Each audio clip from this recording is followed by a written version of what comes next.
I want to go into what my definition of an oracle is, because these days the term is used so broadly but lightly, and I don't think a lot of people understand what an oracle really means, actually being one.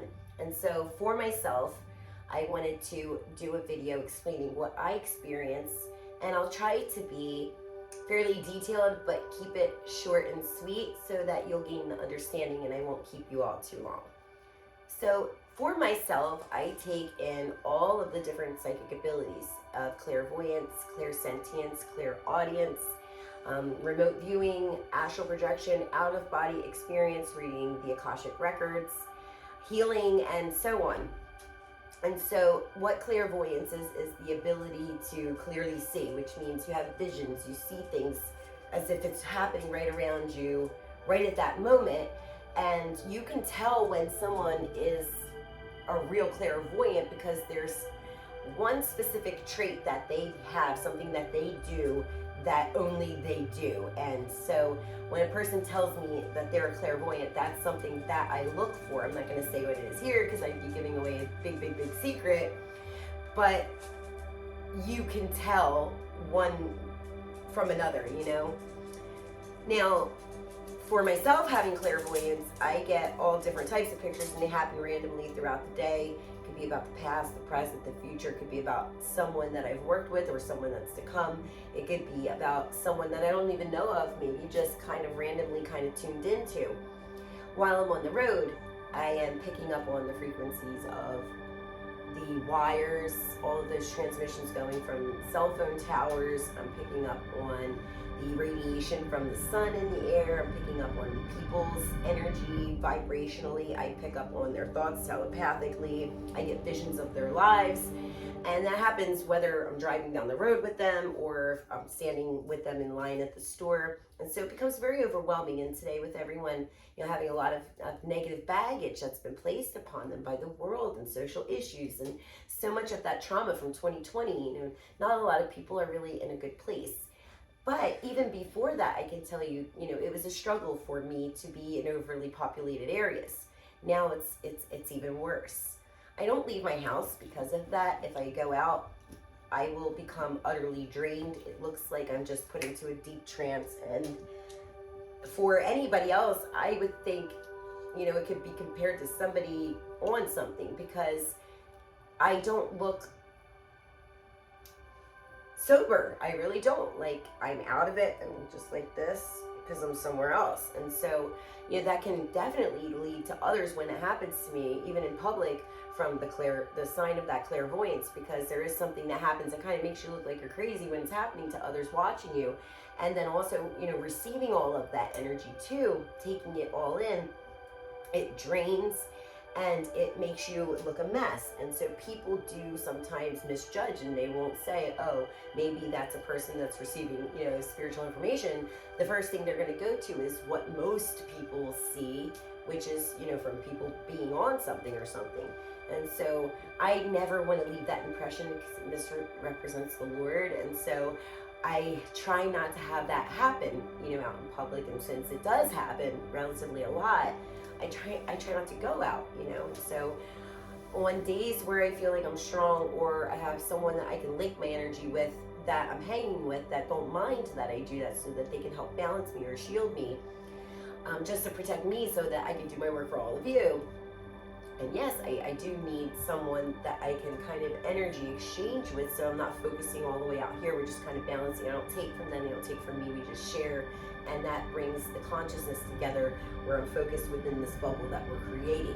So that has always been something my daughter has done for me. And, you know, today I don't go out a lot. I try to go out before the sun is too harsh or after I know that it's going down.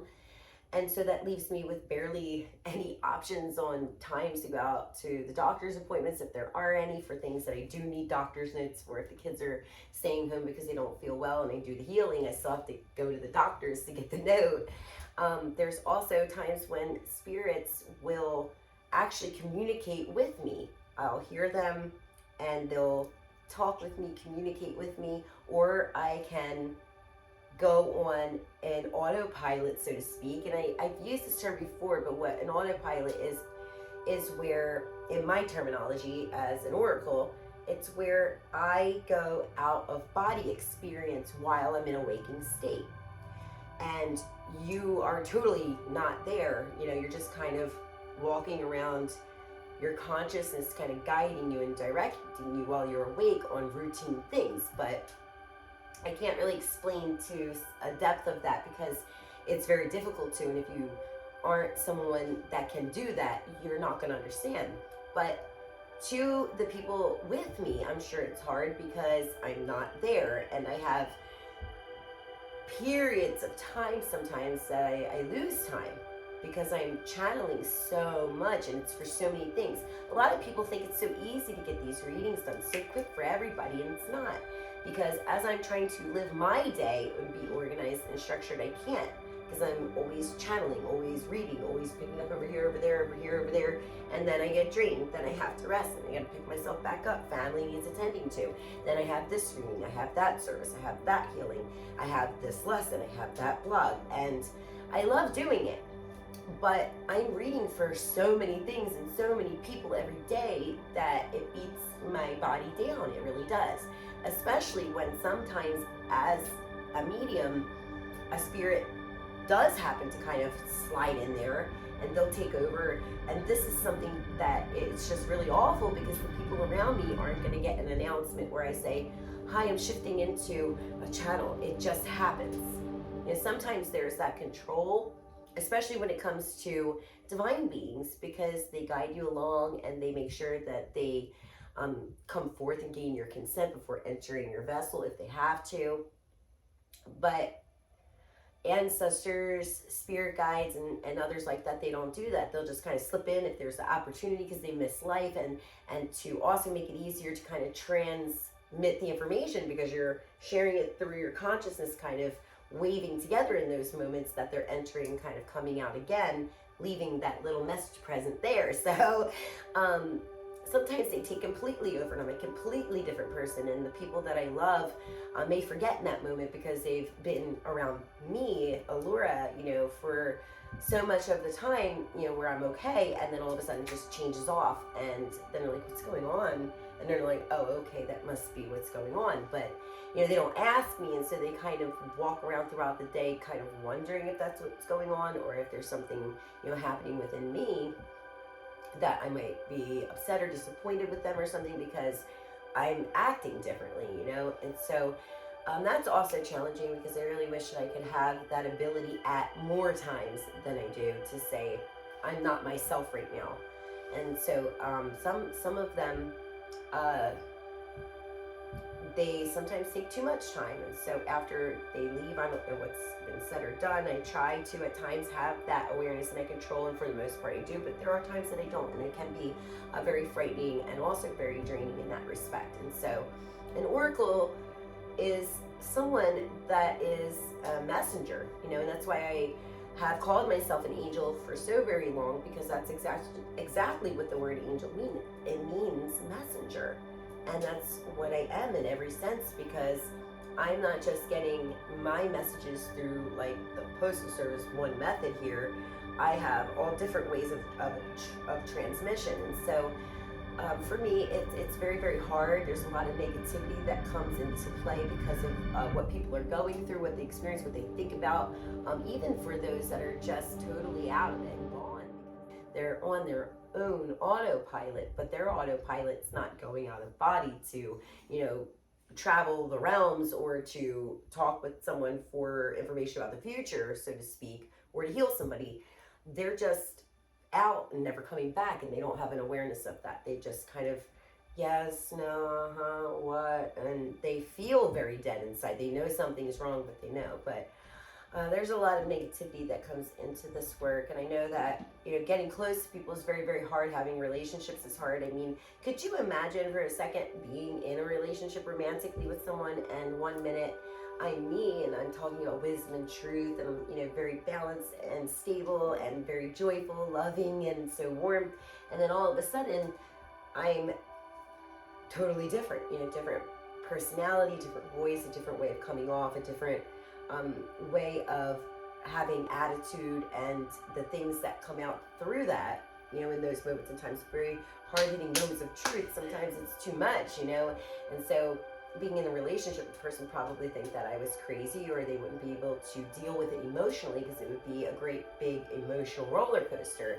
And then with, you know, seeing spirits and hearing them, I could just imagine, you know, the hardship that they would go through trying to understand me, or even believe or process it, because most people would during these times classify that as being a nut. And that's why I'm so glad that I've put my predictions and I've done the readings for people, because I've proven, you know, that my gifts are real, and it's not that I'm just, you know, some crazy person. This is real. And so for that, I can interact with others and have friendships and things, but to really gain any closeness with anyone at that magnitude, as far as like personal relationships go, up close and personal, that's been always a challenge, and not just for myself, but for anyone trying to get close. There's so much love also. I see the pain, I see that negativity, I see the dark in others, and while most people will, you know, say, oh my gosh, you know, it's a bad person, or that person, you know, is negative, or they affect, you know, society or myself or anybody in any way, whatever the excuse is, I will see those imperfections in a person before even knowing them. I'll see their whole life story, and lots of people that have had readings with me can vouch. I told them their whole life story in less than half an hour for a reading, without even having a picture or ever met them at all, just to prove to themselves that I was real. And that is something that, you know, I can always get from anybody, and I'll see that, and I will just understand it the way the heavens do, which goes back to keeping a positive mindset, which is everybody's hurting inside from something, whether they've caused it themselves or not. It's pain, and we all understand that, and that should be the one thing that drives us more and more toward love. We have to understand each other. We have to know that most of us have been through a lot of things that one another's been through. It doesn't matter what the exterior looks like. It matters in what you can connect with in one another in here, and you have to open up to do that. But society is closing off so greatly, and then you have these video channels where all they do is just bring others down, expose other people, or they're blowing their egos up so big instead of really being the motivational inspiration that I think a lot of those channels wanted to be to begin with. You know, they followed the trends and the societies and became another negative impression of what's not needed as much right now in the world. We need love, and love is the answer, and it is the key. And as an oracle, I can only feel all the pain and the hurt, and only see love, because I want to heal that in others, because I know no one should be hurting. Everybody is a beautiful child of God, and there's someone else's beautiful beloved child, and when you look at somebody, you're going to judge them, or others that hate other people or whatever. You should look at that person and say, that's someone's kid. You know, that's somebody that's loved very much by somebody. And if they are, then they're lovable. That means that God loves them, and that means that there's something there that I could love if I got to know them. But since I don't know them, I can't say I love them. But if I can't say that, then I can't say I hate them either, right? Think about that for a second. Always show love first by trying to feel. You know, just feel. You don't have to know what the person's been through psychically, or have the person tell you what they've been through, or intuitively pick it up. You can just see that every person's been through something, and that alone, in your own pain, whatever it's from, should connect you. So as an oracle, it's hard, but it only brings me more and more love toward everybody. And that is what I always hope to give. And I hope to inspire you all to give, share with one another. So it's challenging, it's hard, and it's a lot on me. I am isolated because of it, but you know what? I've done a lot of wonderful things for a lot of people and for the world, and the messages that I've provided, and that's all that really matters. Thank you all so very much for your love and for watching. I hope this video helped you understand me a little better, and I hope that the video on keeping a positive mindset has helped in some way.